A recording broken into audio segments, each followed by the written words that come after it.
Hello and welcome to Dialogue. I'm Yang Rui in Beijing. China is proud that it successfully produces 1/4 of the world's food and feeds 1/5 of the world's population with only 1/10 of the world's agricultural land.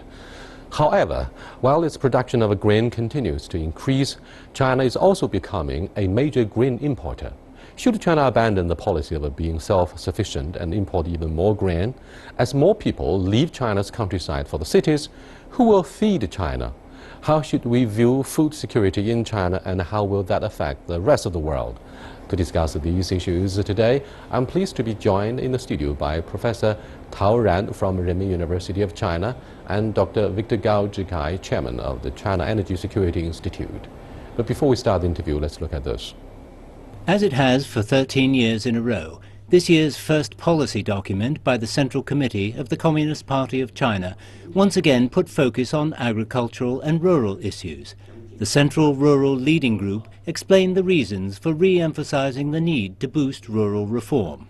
In 2015, the total grain output increased 2.4% year-on-year to 621 million tons, the 13th straight year of growth. In addition, farmers' disposable incomes have been increasing steadily, reaching more than 11,000 yuan, 7.5% higher than 2014. So we need to take measures to consolidate agricultural growth. After years of good harvests, China has grown out of a food shortage period, but structural problems remain unsolved. Some produce is oversupplied, while other commodities remain in short supply. That's mainly because the supply chain is not reacting well to the needs of the market. For example, the market needs for bean product to increase more rapidly, but the beans output is decreasing, so we have to import a lot of beans. Besides, in China, each farmer has in general only a half a hectare of land to work on, which means a high cost in agricultural management. Higher cost farmland management pushes up domestic food prices and creates opportunities for cheaper agricultural produce from abroad to come in.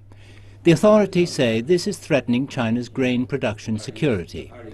It is reported that the government has been studying measures to adjust the supply of agricultural products, including whether to reduce the reserve purchasing price or to subsidize only the gap between market prices and farmers' costs. While measures are taken to protect farmers' interests so that the country will not suffer a major drop in grain production, comprehensive supply-side reforms will also be implemented to lower the costs for domestic agricultural production and provide more quality farm produce to satisfy the growing appetite of Chinese consumers. Gentlemen, for 13 years running, the #1 document from the central authorities in Beijing has always been talking about what we call 3 rural issues: village, agricultural production, so on and so forth. Now, food security comes across as a top concern. Other than this, what do you think should be the top priorities for this year's #1 document?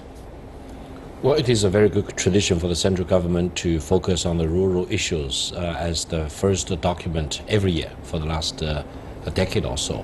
I think China really need to be very much focused on dealing with rural issues for several reasons. Rural population even today still counts for about 1/2 of the total population, and within the urban population there is still about 15% altogether who are migrant workers. So without giving sufficient care to resolving all the rural issues, the polarization of income between rural China versus urban China will become bigger and bigger, so it will become a social or political issue eventually. Secondly, I think there are major issues in the rural agricultural production. For example, the fragmentation of the production and the small units based mostly on the household basis, etc. All these issues really need to be addressed by the government, coming up with macro issues as well as very fine-tuned policy initiatives. Further, I would say, in many rural areas in China, there is a kind of a hollowing out of the countryside, mainly because, you know, the middle-aged people, the younger laboring population are mostly in the cities as migrant workers, and the population staying behind in the countryside mostly include the elderly as well as the kids. So I would say this phenomenon cannot be sustainable for the longer term. Some good arrangement need to be introduced very soon. So I would say that the Central Committee really need to be very much focused on coming up with comprehensive solutions to address all this whole range of major issues in the countryside, in our agricultural production, as well as impacting on the farming population in China. Professor Tao, what's your top concern?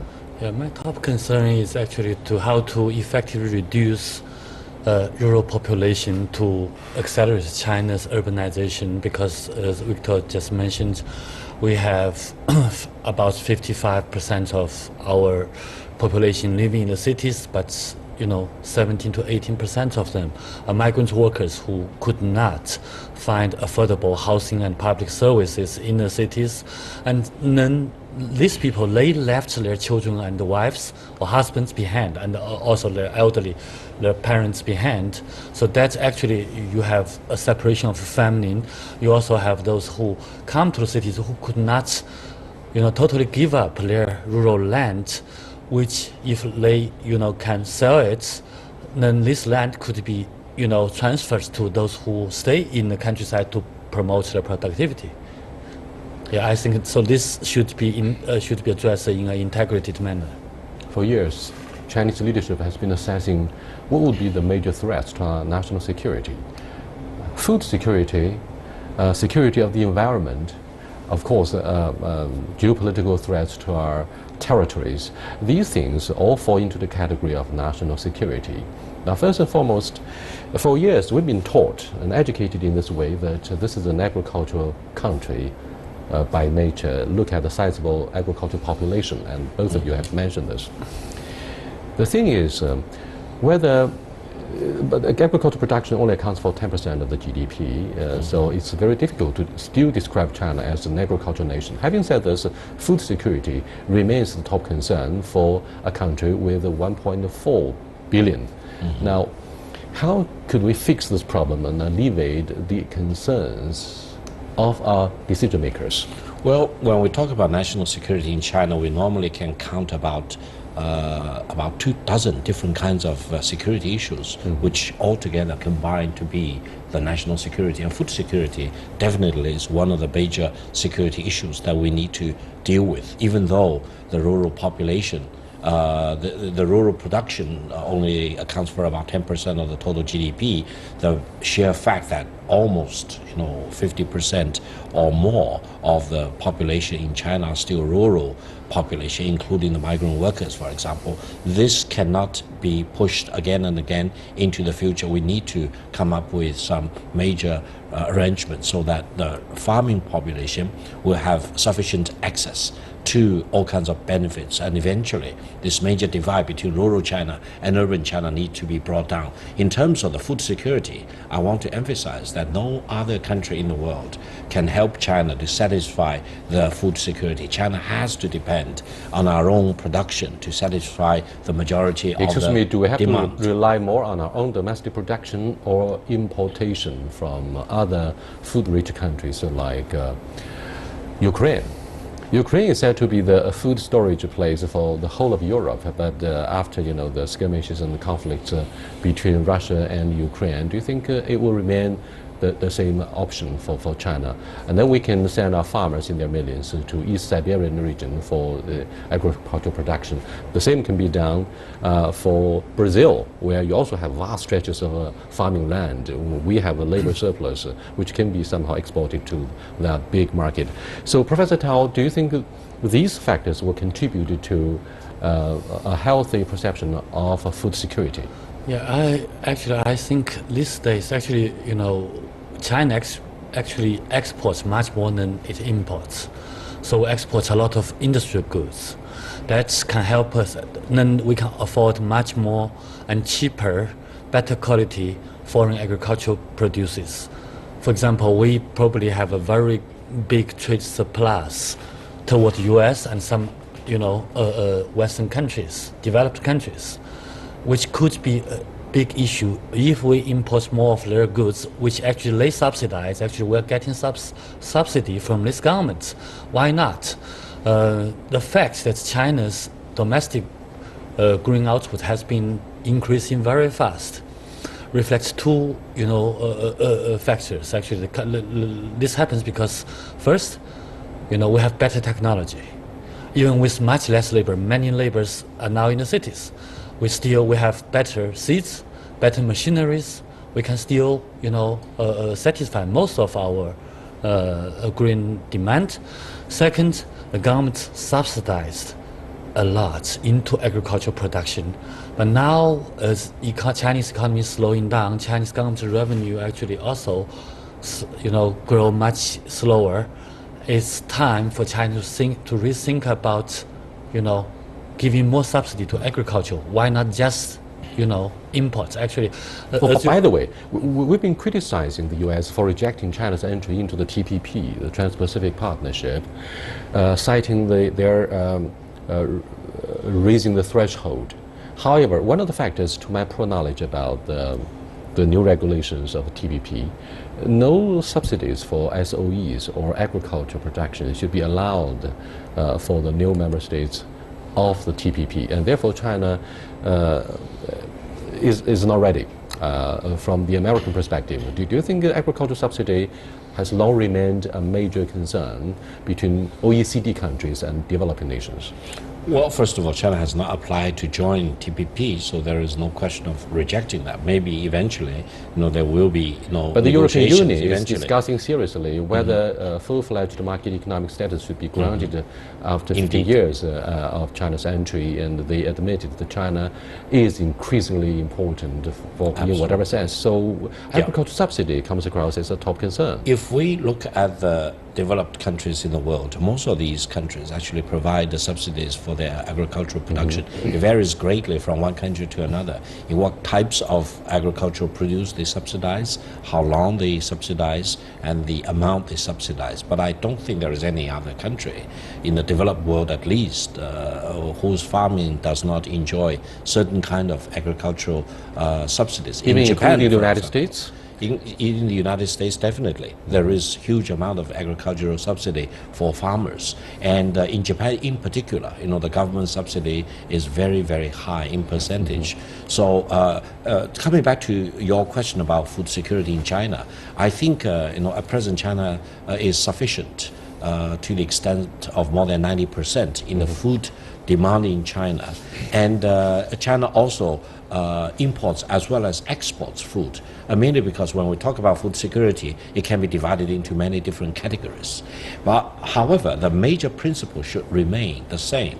That is, China has to keep a minimum percentage, for example, at or above 90% for food sufficiency. Because if we do not have this as a backup strategy, then either in case of major natural disasters or in case of wars or conflicts, for example, then our imports may be reduced or shut down, and then there may be major instability issues in China. Yes, indeed, for centuries, the politicians in China, be they officials of the feudal dynasties or not, they've been governed by the idea that 无粮不稳, without a sufficient food supply, there will be the imminent political risk of instability, and that will be a big headache for decision makers. Having said this, Professor Tao Ran, in January, Chen Xiwen, director of the Chinese Communist Party's top policy-making body for rural areas, said that China has decided to stop pursuing its goal of self-sufficiency in food. Chen said that the food supplies would come under increasing pressure as incomes improved, admitting that the country could not turn back the clock when it comes to imports. In early April, by the way, President Xi Jinping told a group of foreign leaders and businessmen that China's imports of commodities, goods and services will hit a value of $10 trillion annually in the next 5 years, up from 1.8 trillion in 2012. What does that mean for importing grains from overseas markets? Yeah, I think that actually means, because now Chinese domestic grain price is much higher than the international price. So basically, the current Chinese agricultural production cost has been increasing. The government subsidy has been very high. The government is running out of revenue.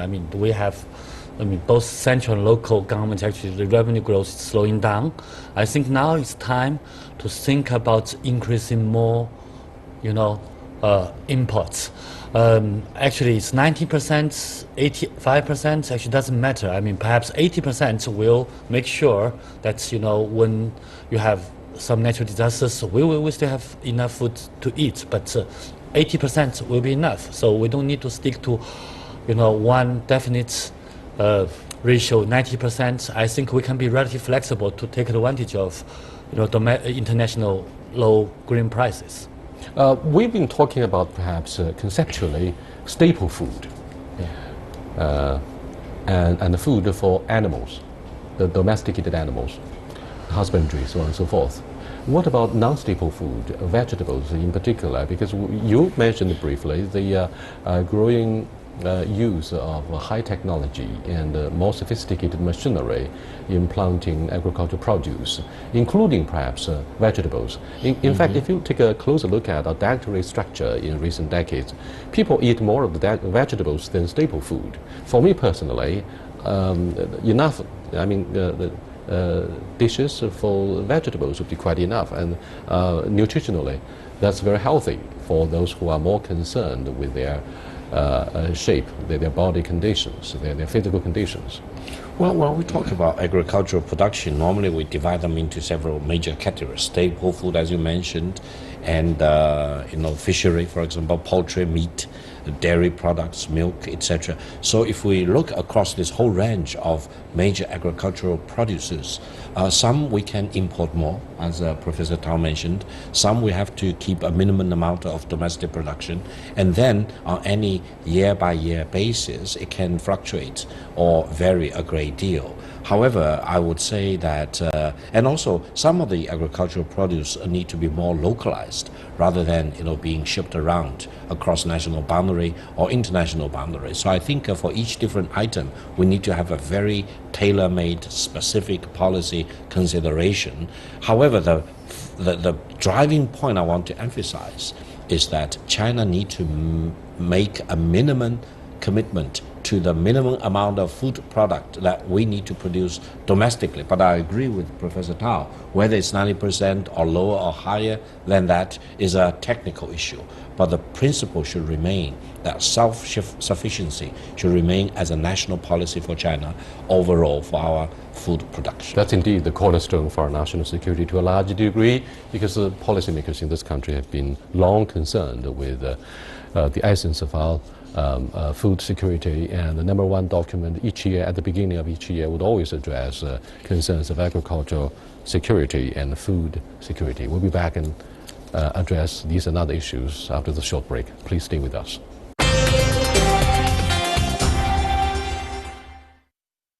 Professor Tao, for 12 consecutive years, from 2004 to 2015, grain production in China has increased. However, China's grain imports have increased at the same time. Why? It seems that we still import food after bumper harvest. It's been estimated that China's grain imports will exceed 120 million tons in 2012. I mean, this survey was done last year. So we've been talking about what happened in the year 2015. Yeah, this happens because as China urbanizes and as Chinese economy grows, there's more demand for food. For example, animal feeds.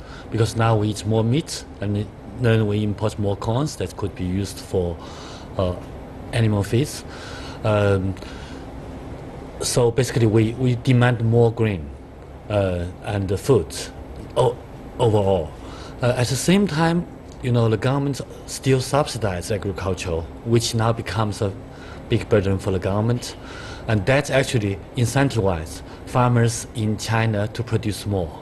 So basically, this year, many farmers who grow corn, they find they could not compete with imported corn. By the way, a few years ago, we were talking about the issue of biofuel. Do you think that with the increase of shale gas and innovation about other green technologies, this will no longer be a major concern? Because if you rely heavily on some of the food which might be transformed into biofuel, then you're going to have the food shortage. You're going to face the imminent danger of not having sufficient food supply from the overseas markets. Do you think this would pose a potential risk and threat to our food security? Well, if you look at the United States versus Brazil, Brazil still uses a lot food to produce biofuel, whereas in the United States, they seem to change their policy and reduce the subsidies for the biofuel by using, corn and others. In China, I don't think there is a lot of emphasis on using, corn and other staple food to produce biofuel, mainly because of the consideration for the food security.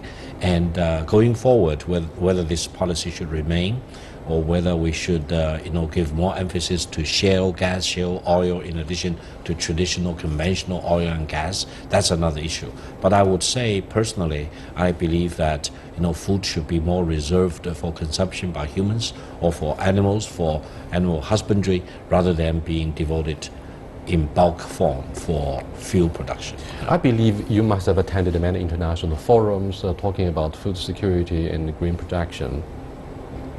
I wonder if you have ever shared your concern with the Americans who talk increasingly about a military build-up, for example, the projection of a naval power, air forces. And the Chinese argue, look, we have such a sizable population that depends on imports of food. We definitely need military forces to protect our global stakes, including sound and a smooth supply of food produce. I wonder if the Americans would buy this idea, Professor Tao. Because some of the scholars of geopolitical studies said recently, sadly, that China is facing growing adversity of the circumstances. He was probably talking about the maritime disputes in South China Sea and our disputes with Japan, which has a very powerful navy. I think both China and the U.S. and many other countries need a peaceful, ocean that you can, freely navigate. So, basically, I think now it's peaceful. Okay, China developed its military purpose, developed its military in the navy. I'm not sure, but I think perhaps we'll do Victor, it. Yeah. Victor may have addressed a wide range of issues with American scholars. Yeah. Well, for your question, first of all, China's national budget is still a very small fraction of the United States. Secondly, United States only has two land neighbors, Mexico and Canada, whereas China, we face about 14 land neighboring countries as well as 6 or 8 maritime neighboring countries. In that sense, I would say the need for national defense in dealing with all these very complicated, border issues, perhaps you neighboring missed my country point issues, about the food would be much more security. arduous in China than the United States. Yes. Perhaps you have missed my point of the question. We are talking about the food security, not the land borders we share and the maritime disputes. Let's come back to examine the environmental decline.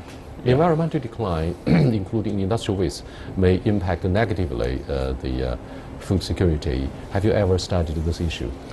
If you look at Hunan and Hebei, a lot of agricultural soil has been polluted because extensive, industrialization and industrial pollution. I think actually this takes perhaps decades to address. So that means first China need to revise its current model of industrialization and urbanization. You should not build so many industrial parks anymore. You should not invite this polluting industry to come. Second, I think also, for example, agricultural production has been boosted partly by intensive use of, for example, fertilizer. I think China also need to change this. Partly importing more grain will help this agricultural land to rest for a while, and that actually, argues for more imports, at least in a Arguably, perhaps it's more important to think why we should import more agricultural technology from Israel, right? Israel is known for having advanced agricultural technologies. Look at the experimental basis and the process we adopt in Beijing. Right. So have you? Definitely, Israel is very advanced in irrigation, for example, and also produce in arid regions, etc. And their agricultural production is very high in efficiency, wide use of machineries, for example. In China, I think one major problem we have is what I call the fragmentation of the agricultural production. Most of the production, other than in northeastern part or in some parts in Xinjiang, but in many other parts of China, it's very much based on household, and it's the responsibility of each family to till their land, to be responsible for the seed, for the production, for the harvesting, for the marketing, for the sales, etc. It's really too much for each single family to do that. If we compare our agricultural production model with that of the United States, the difference is huge, and I think we need to create an environment involving all the stakeholders, the government, the farming families, and the sales and marketing departments, etc., the procurement departments, etc., to come up with a comprehensive solution so that we can make a leap forward from very fragmented agricultural production to larger scale production using more machinery, better use of seeds, etc. This will help increase the rural agricultural production efficiency a great deal. Israel technology actually is very good, but it's also costly. So you can use it when you plant some agricultural goods with very high value added. Otherwise, it could not be appropriate. I actually agree with Victor that China actually needs to have less farmers and per farmer much more land. That actually takes land reform and also takes urban hukou reform and urban land reform, so that we can reduce the number of farmers in the countryside. Most of them, I think perhaps 90% of Chinese population should be in the cities, and then the remaining 10%, they will have much larger land to work on and much consolidated land to work on. With that consolidated land, you can use the better technology and also use the better seeds to have a higher agricultural productivity. Part of the bad news, I'm afraid, is left behind children in their millions won't have equal opportunities for good education, and that's very bad for the parents. Most of them are working in construction sites of the urban areas. So they have made tremendous contributions to the boom of urban areas and urbanization itself. With that, we come to the end of this edition of Dialogue, discussing what will happen to our food security with the approval of the first document each year, without exceptions, at the beginning of each year. I'll see you next time. Goodbye.